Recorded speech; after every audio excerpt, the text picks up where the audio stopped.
Hey everybody, it's Andy. Today I am joined by Matt McInnis, who is going to talk with us about his Pro Tour number 3 Lexi deck. Matt ended up performing very well at the Pro Tour, especially in Classic Constructed, where he went 8-0 with this deck. So despite not making the top 8, this is still exactly the sort of thing you're going to want to look at if you're looking at what to play in your Road to Nationals coming up. Matt, how are you doing today?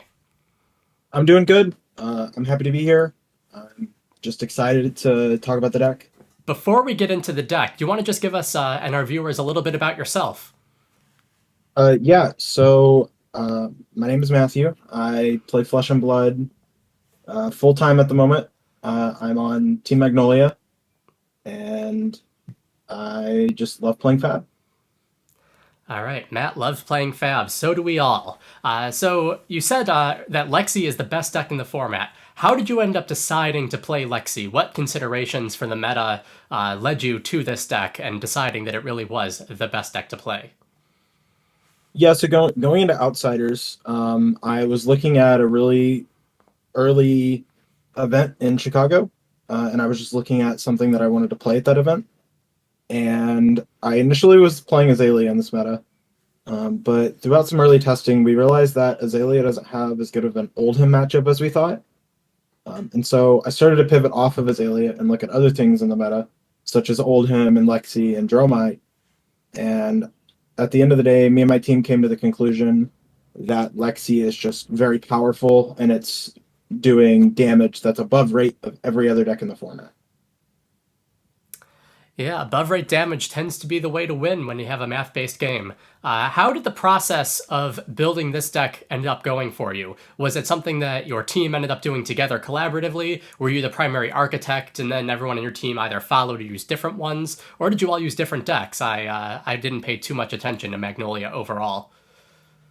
Yeah, it was a kind of a collaborative effort from me, Matt W, and Jacob Baugh for a large portion of the season where we were working on Lexi, just building like the shell of the deck, our ratios for how many one drop arrows compared to zero drop arrows we wanted, and we were really back and forth quite a bit.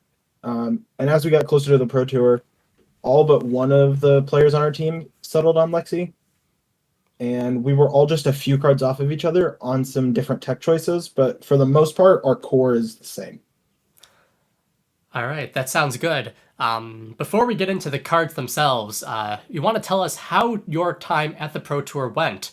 Obviously, you went 8-0 with this in CC, but how was overall day 1, day 2 for you? The days were great. I had a great time.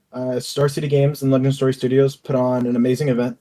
I had a really fun time. I had a lot of really great opponents.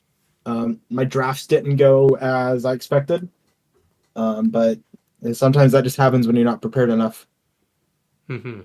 Yeah, the drafts and the variants, when you have a ton of good players, you can't win every game. What did you end up playing against in CC at least that led you to the 8-0 Classic Constructed games? Yeah, so my day one, I played against three Lexis and one Oldhim.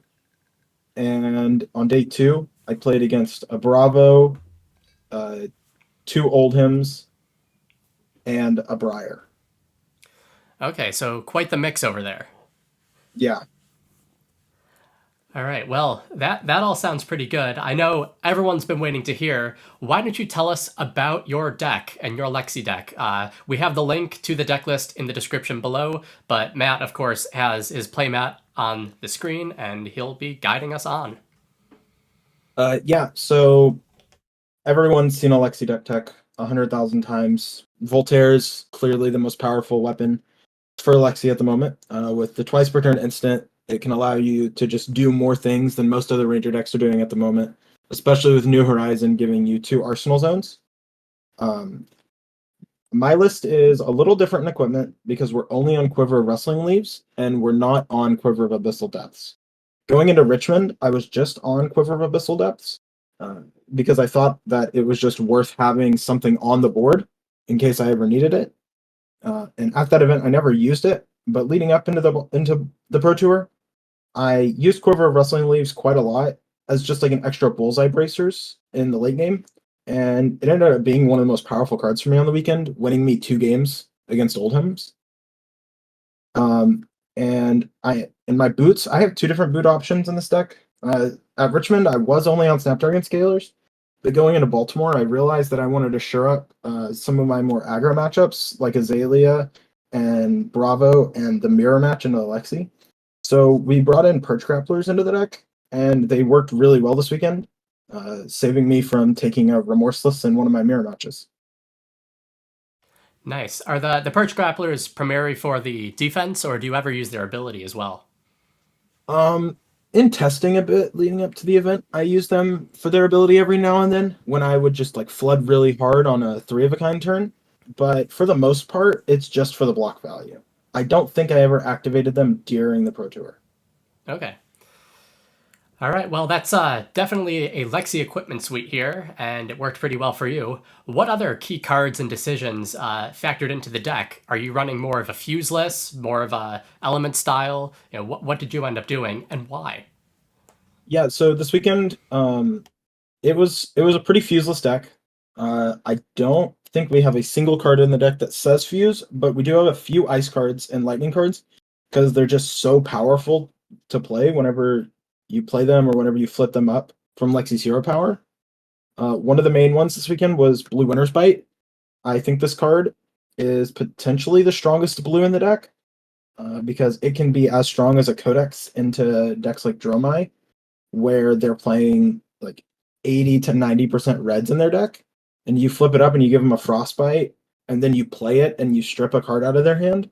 That can just decimate their turn entirely sometimes. One of the other cards that I had in my deck this weekend was Lightning Surge. Most people in Baltimore didn't have Lightning Surge in their deck, but I found that the card was really strong in letting me have turns where I could do something like load an arrow with Voltaire, and then Codex of Frailty to get a Lightning Surge and arsenal it, and then just pass, so that on my next turn, I could go really wide by flipping up the Lightning Surge with Lexi and having like 4 to 5 wide attack turns, where we weren't finding that as often without them in the deck. Yeah, it's really strong. It's a 0 for 4, which is also really strong in the late game against the mirror matchup. Sometimes you just need to use one card to take two cards out of your opponent's hand to start regaining that tempo slowly. Because sometimes in the mirror match, it's a fatigue matchup, and just from how long it goes and how attrition based it gets. And so every time that I can play a 0 for 4, I feel really good in the mirror match. All right. Awesome. What other spice do you have to show us? Yeah, so some of the arrows that we included this weekend were really good in our deck.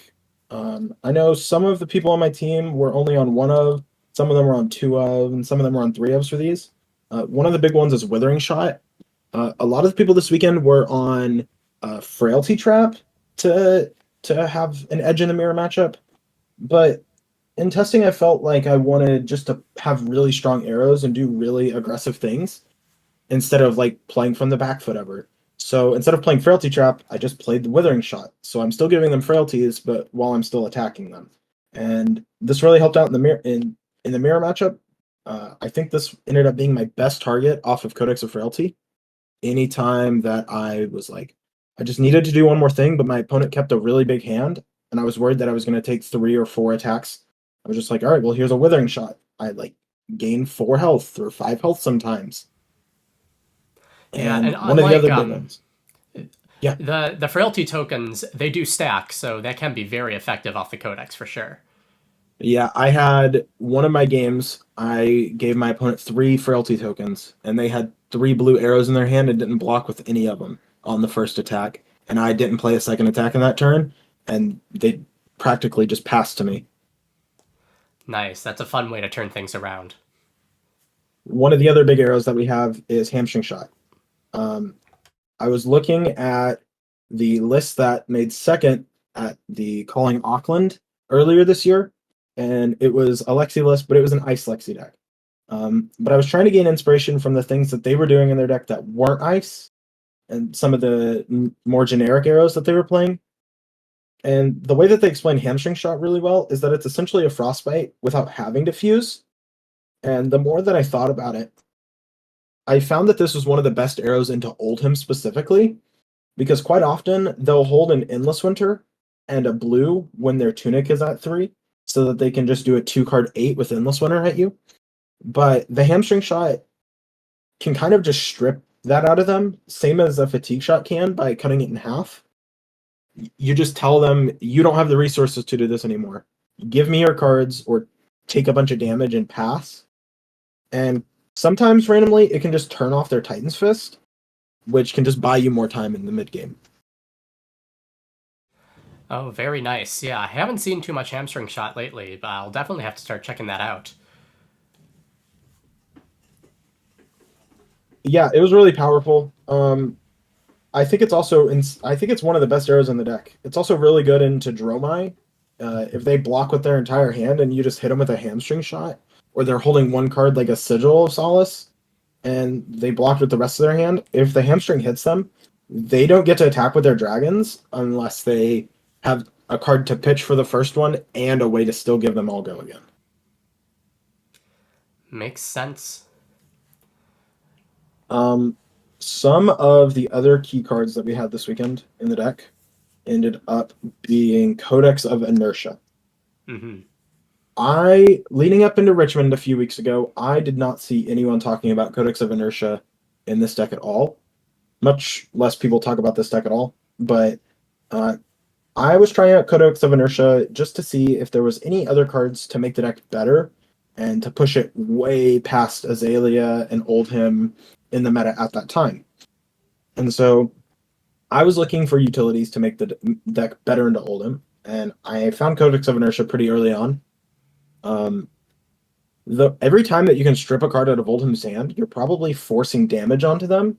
And anytime that you're forcing damage onto Oldhim, he doesn't get to do his insane blocking that he normally gets to do into other decks. And so I found that having 6 Codexes into Oldhim is very strong, but this one in particular has even more versatility in the mid game. You can kind of just play it sometimes, even if you have to discard a card, because it gives them an inertia to force them off of their arsenal, and then you can just set up a 6-card hand with 2 arsenal cards. Yeah, that's very spicy. I heard a few people talking about inertia, but it was all in private back channels. It wasn't like big posting on Twitter, here's the new spice, everybody. Or I haven't looked in the purple Discord either. Yeah, no, most people weren't talking about it. I think a lot of people were trying to keep it quiet. I know this weekend a lot of people ended up being on it, but they were just playing it into every matchup. I talked with a friend, Lucas Oswald, and he was saying that they were just playing the card into everybody. And I don't know how I feel about that necessarily, but the card's really strong, especially into fatigue. Mm-hmm. All right, so 6 Codex, that's going to be 3 Inertia and 3 Frailty. Any consideration for Blood Rot, or did that just not make the cut? I tried it very early on. I found it as an interesting 1 of, an interesting 2 of sometimes, but every now and then it just became too clunky because you don't really want it in your pitch stack. Mm-hmm. The Codex of Inertia and Codex of Frailty are really good together in your pitch stack, as weird as that sounds. Sometimes you just want to play them in the mid game, but sometimes you want to stack them with red arrows. I had a game against Charles Dunn at Richmond where I ended the game by playing a Codex of Inertia and finding a Codex of Frailty off the top, and that was my pitch stack. So I knew exactly that I was going to hit the other Codex with the Codex of Inertia, and it can just generate an insane amount of value if you sequence your turns properly against Oldhim to force them off of their arsenal with Crowning, but then you get them a second time with the second Codex. That's very cool. Yeah, pitch stacking with Lexi is one of those things where when a player is first learning the deck, they're just trying to get their lines right the first time. But as you're really mastering, you have to figure out, how do I push all that super damage in the second cycle? So getting these 2 codexes next to each other sounds like a really cool trick. Yeah, it took a lot of practice and a lot of figuring out that ended up being the right idea. I think on an initial surface level, a lot of people think that the deck is very simple and that you can kind of just deal an absurd amount of damage early on. But I think the deck takes a lot of setup, and it's a very slow deck. It's not as fast as people think it is. There's a lot of times with a 4-card hand where you'll just fire 2 arrows and arsenal a card, and then on your next turn, you'll flip that card up, fire 2 arrows and arsenal your other card, and then have a 6-card hand on your next turn. And you kind of play in like 3 turn cycles like that, where you're building up 6 card hands. Very cool. Are there any other general tips and tricks about how to run the deck that you want to share before we get into specific matchups? Yeah, some of the most important cards are your equipment. I think the equipment is what pushes Lexi more than anything else in the format, and you have to be very selective on when you use it. You can't just burn something like your Quiver of Wrestling Leaves for no reason. You kind of want to save it for a Rain Razor's turn, where you know that you're going to get value off of it. And quite often, you also just want to save it for your pitch deck. If you know your pitch deck very well, and you know what cards are in your deck and what you have left to draw, and you know the order of your deck, you can make it so that you know that your Quiver of Wrestling Leaves is going to hit for that extra arrow, like it's another Bullseye Bracer. Okay, yeah, that's cool. One other thing I wanted to talk about is I know a lot of people ran Art of War with Lexi for a long time. I see in your list you're running the 3 Rain Razors and no Art of War. Any consideration into how you made that decision? Yeah, I think Art of War just felt really underwhelming when I was trying it out. You have to have a resource to play it. It only buffs your stuff up by +1 attack, which is a little interesting into Dromai, but to do any other mode, you have to banish a card. And sometimes you're just not drawing into arrows, and it feels really clunky and it feels really bad. We all know the classic 3 of a kind draw no arrows and pass that we saw at 2021 US Nationals. And we don't really want that to happen anymore with the deck. That's why we've tried to play as many arrows as we can, as few pumps as we can, and as few utility cards as we can. Then let's get into some of the key matchups over here. Obviously, the winner of the Pro Tour, Michael Fang, was on Oldhim. How does your Lexi deck fare into Oldhim? Yeah, so I think it fares really good into Oldham, actually. I made a joking tweet at Richmond, who do I have to bribe to play against Fatigue Oldham all day long? And I think I still stand by that sentiment. I think Fatigue Oldham is one of my favorite matchups in the room, because I have infinite time to just play against him and set up what I want. And so some of the most important cards in the matchups are right here. Like I was talking about earlier, Codex of Inertia is just so powerful in taking cards off of the board for them, essentially, and removing their arsenal, so that you can set up big turns while forcing them off of cards so they can't defend as much, which is pretty valuable in that matchup, because you have to damage stack like people used to do in Chain back in the day, where you have to force a bunch of damage onto one turn to overwhelm them and get over their defenses. One of the next cards is Drill Shot. Drill Shot is just so insanely powerful against Oldhim, because it kind of can force armor out of them in some spots. And if they can't block enough in a turn, you can just put a -1 counter on their Rampart and blank them for the rest of the game and start leaking an extra 1 to 2 damage every turn, which is very pivotal in closing out the game against them. Some of the last arrows here are Fatigue Shot and Hamstring Shot. These kind of serve the same purpose that I spoke to earlier. Anytime that I'm swinging these at an Oldhim, I'm forcing them to go defensive. So while these cards are really good for Fatigue Oldhim, these cards are really good for Aggro Oldhim. One of the things I was a little worried about this weekend is how aggressive some of the Oldhim decks got. I heard that there was some decks running around playing cards like Righteous Cleansing to try and strip 3 of a kinds and Rain Razors out of Lexi's decks. I didn't end up seeing one of those, but I got a little worried about it, hearing rumblings about it on Thursday night.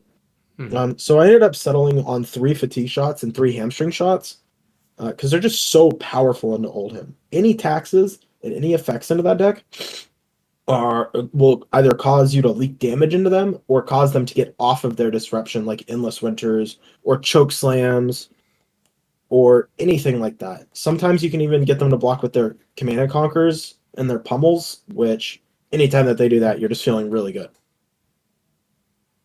Yeah, nice. As far as strategy goes into the Oldhim, is it going to be a lot of that 3 turn cycle you were talking about earlier, or is there something specific that you have to do beyond just damage stacking and going for big turns? I think it's even slower than that sometimes. I think it's slower than the 3 turn cycle that I was talking about. I think sometimes you're okay just firing one arrow and setting up 2 cards in your arsenal every other turn instead of just trying to maintain the pressure throughout the entire game.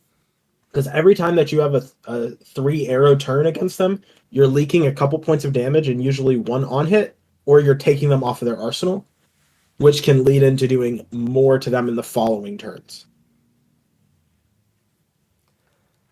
All right, very cool. Anything else you want to say about the Oldhim matchup?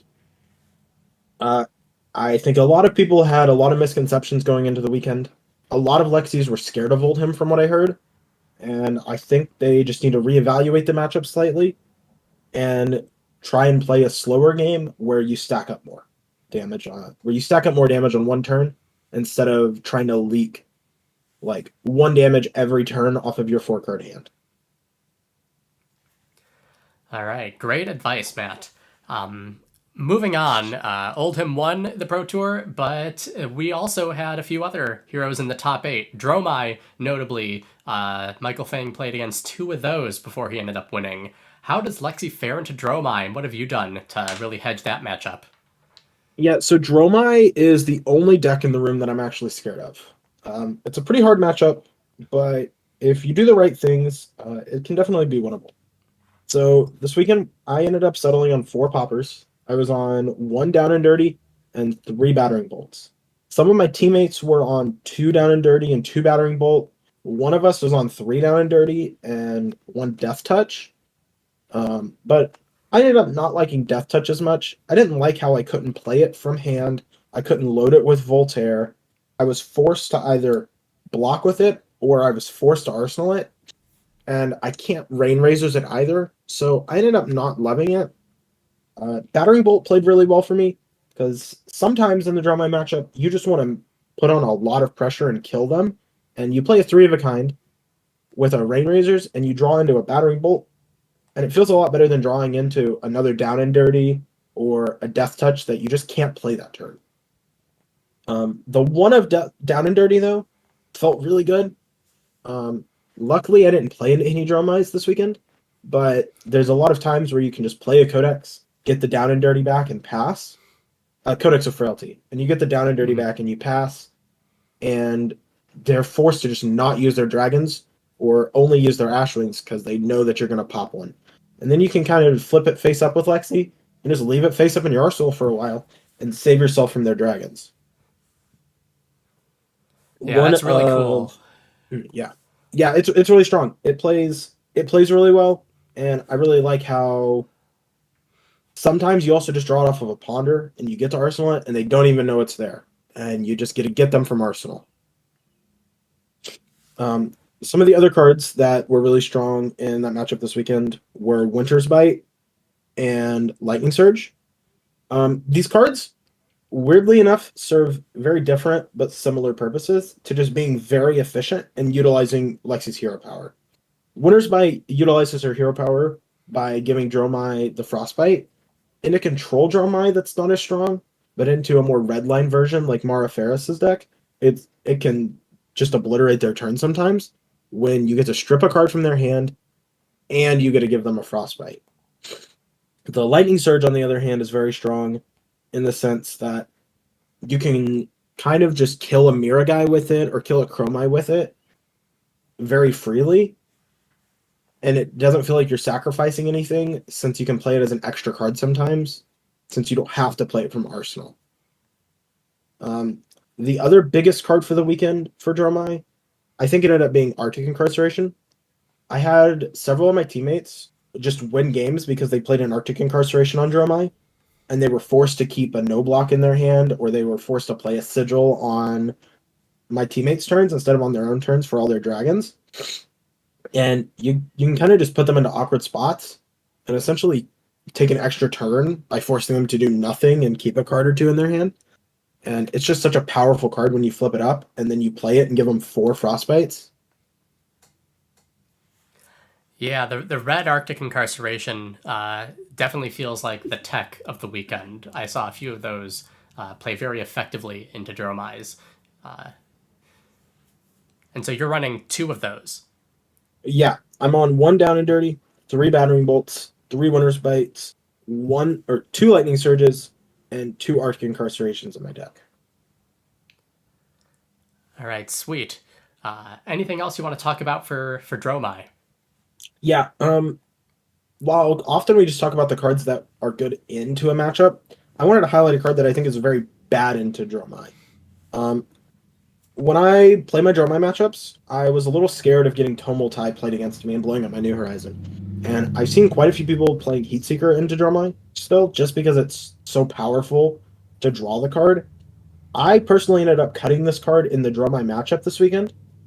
I still don't know if it's a wrong decision for my sideboard, but I think I was happy with it in the end. Like I said, luckily I didn't play into any Dromais, but in testing the night before, I felt really good about it.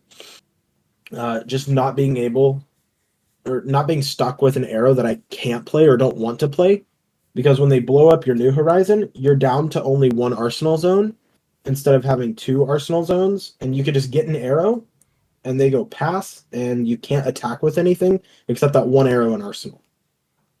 All right. You want to talk about the mirror now? Yeah. So the mirror is pretty standard. Um, I always hate saying this sentence, but it's kind of just like any other aggro race. You need to go second, and you need to find your power cards, just like the Phi mirror was. But you can definitely tech for it with cards like Withering Shot, Remorseless, and Premeditate. So the Withering Shot only ended up being a 1 of in red, but it was also a 2 of in blue this weekend. And it ended up being very powerful in the mirror. Giving your opponent multiple frailties can stop their breakpoints a lot of times, and it can make cards like Endless Arrow not as good for them because you can just one card block it instead of two card blocking it. So you start to gain value and snowball the value train a lot faster than you would in other matchups and other decks. Um, I saw quite a few Lexis this weekend, also not on Remorseless, specifically Yuki Lee Bender's list. I didn't see Remorseless in that deck. I might have been wrong if I didn't see it, but I think that's just clearly wrong. I think Remorseless is one of the strongest cards in the mirror alongside Withering Shot, because it just it deals a damage every time that they play an action card play an action card at all.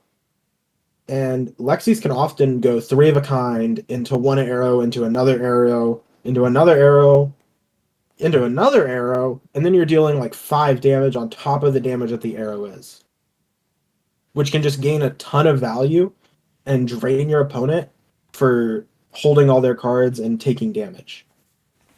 And then also we have Premeditate. Premeditate just feels really good. Sometimes you just need to play an extra card in a turn in the mirror matchup to do some extra damage and force an extra card in the late game. And the value of the Ponder is just so strong. Anytime that you can draw cards in card games, you're doing really good. But specifically in the mirror match, you can gain even more value than your opponent every time you draw one extra card. Just off the basis that we have New Horizon, and you can sometimes arsenal multiple cards. And anytime that you're playing 6-card hands in the mirror, you're probably with a Rain Razors or a 3 of a kind. And so you're just gaining a lot of value over your opponent when you can abuse cards like Rain Razors and get it to be worth 8 or 10 damage instead of the normal 4 to 6 that we sometimes see it at. And anything else you want to talk about the mirror? So some of the most important cards in the mirror match are the boots.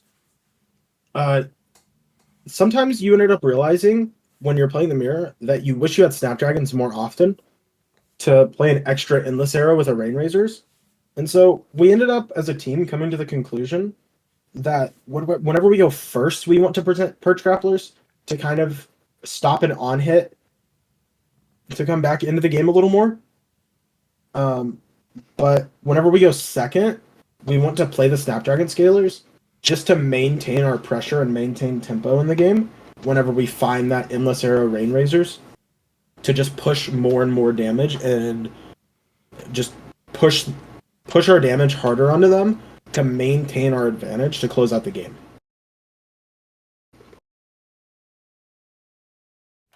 Very cool. Yeah, I love seeing situations where deciding to go first or second actually impacts the composition of a deck so many times. People seem not to worry about that aspect when it can actually matter a lot. Yeah, definitely, especially in Lexi. I don't think we had any other first or second decisions on the weekend, but I know that that was a very important one. Mm-hmm. Speaking of going first or second, I had some discourse on Twitter recently about going first into Dromai. I think in the end, it's right just to go second into every deck in the format. Oldhim, Dromai, Lexi, Azalea, any deck that you can think of. I think Lexi just wants to go second into everything. You want to load an arrow or two on turn 0, and then just right out of the gate, just start hitting your opponent really hard. Yeah, the tempo is super important, especially when you have all of these on-hit effects that can potentially disrupt your opponent when they don't just get to free block with all their cards. Yeah, absolutely. It's really strong. Like I was saying against Oldhim, playing a hamstring shot or a fatigue shot can just be insane against them. All right, yeah. Are there any other matchups that you want to touch on? Anything besides these big three? Yeah, I think Azalea is still really hard for this deck. I think Dromai is definitely the scariest matchup. But I think at the end of the day, as long as you can just dodge Dromai, I think you can end up winning a whole lot. But on Azalea, I don't think that's always the case. Sometimes it's out of your control what happens in that matchup. But back on Hamstring Shot and Winter's Bite, I think these cards really help in that matchup. There weren't as many this time around because I think people came to the conclusion that it couldn't beat Oldhim. But with Oldhim at 888 living legend points now, I think very soon Azalea could become a real contender for one of the best decks in the format. And I think Hamstring Shot and Winter's Bite are very pivotal in that matchup.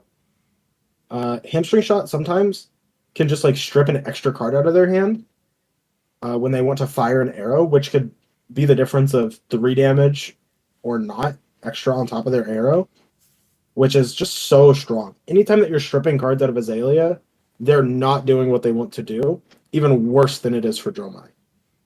Because they need to just play pump, pump, pump, and dominate an arrow to close out games against some heroes and to put on pressure where they otherwise couldn't. I think the same is true for Winter's Bite.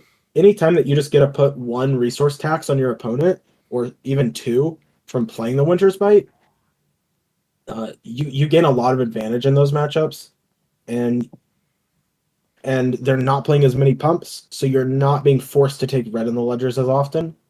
And while red in the ledger isn't as impactful into Lexi as it is for the mirror match, it still doesn't feel great to only play 1 arrow instead of 3. So yeah, anything else that you want to tell people who might be interested in trying out Lexi for the RTN season or even through when Dust Till Dawn comes out? Yeah, I think it's a great deck. I think it's really strong. I don't know how it'll fare whenever we get a new Prism, which I'm really excited about. It'll be really fun to try out that challenge and see if it can deal with all the Spectre auras, even with how annoying it can get. But our arrows are so strong now, we might just be able to kill the new Prism. I think this deck will be really fun going into RTN season. I think you could check out my list in the link down below, or my teammates list, Matthew Folks from the top 8 of the Pro Tour. I think those are both very strong lists going into Road to National season.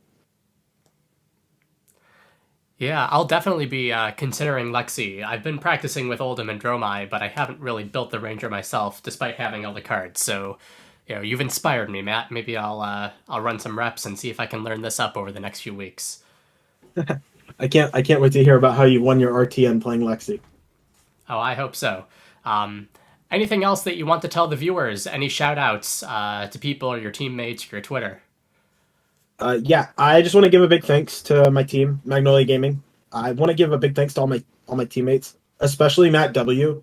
He really helped me figure out the math that we wanted to do with the deck and how we wanted our ratios and how many 1 mana and 2 mana arrows that we wanted and 0 mana arrows. And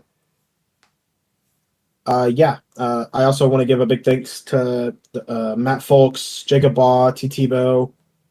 They were really helpful in giving me guidance on the last few cards that I needed and the last few ideas for the deck at the very end. And you can check me out on Twitter at Matt_IWNL. I post on there all the time. Sometimes my tweets are stupid, sometimes they have value. But yeah, that's where you can find me if you want more. Sounds like most of Twitter. All right. Well, thank you very much, Matt, for sharing your deck. It's been great chatting with you, and I look forward to seeing all the numbers on your deck list rise as people start using this on Talishar and hopefully winning plenty of games. Yeah, me too. I'm excited to see how people do with the deck. All right. Thanks, Matt, for coming, and thanks everybody for watching. Have a great day.